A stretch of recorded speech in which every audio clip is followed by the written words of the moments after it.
Kenya may opt to issue Eurobond, or a long-term bond, to refinance next year's maturity of a $2 billion 10-year Eurobond. The Institute of Public Finance Managing Director James Muraguri says through Kenya will not face a debt default. The cost of refinancing will be high, posing a potential social contracts crisis. He was speaking at the African Conference on Debt and Development in Dakar, Senegal.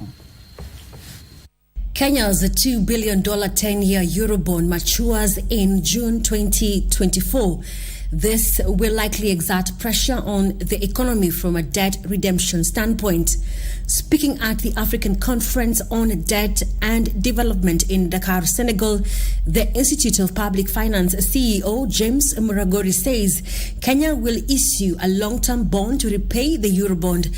However, the cost of refinancing will be high, affecting critical sectors like health and education. And this would potentially be because the Eurobond is primarily financed from foreign currency, and we suffer from a foreign currency risk. I mean, the president has been very clear. He said we are not going to default on any debt. What we are going to do is we are going to be paying on salaries and those things. But also, what does that mean? It means we might default on paying substantial resources for our health sector, our agriculture sector. That is what would be foregone.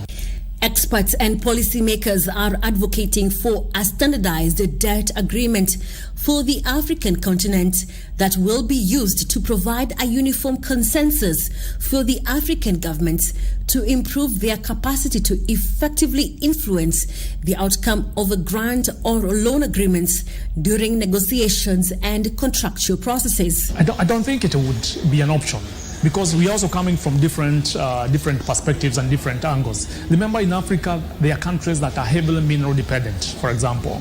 Other countries, like Angola. Then you come to Kenya, which is service dependent. So if you're saying that we are standardizing contracts and how loans are procured, that could be a challenge. But also we need a harmonized approach.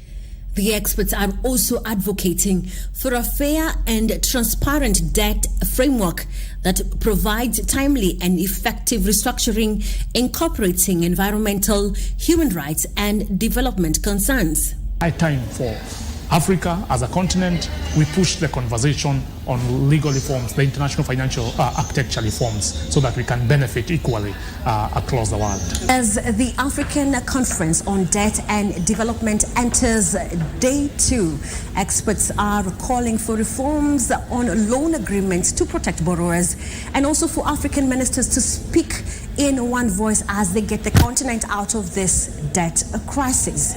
Mujenga from Dakar in Senegal.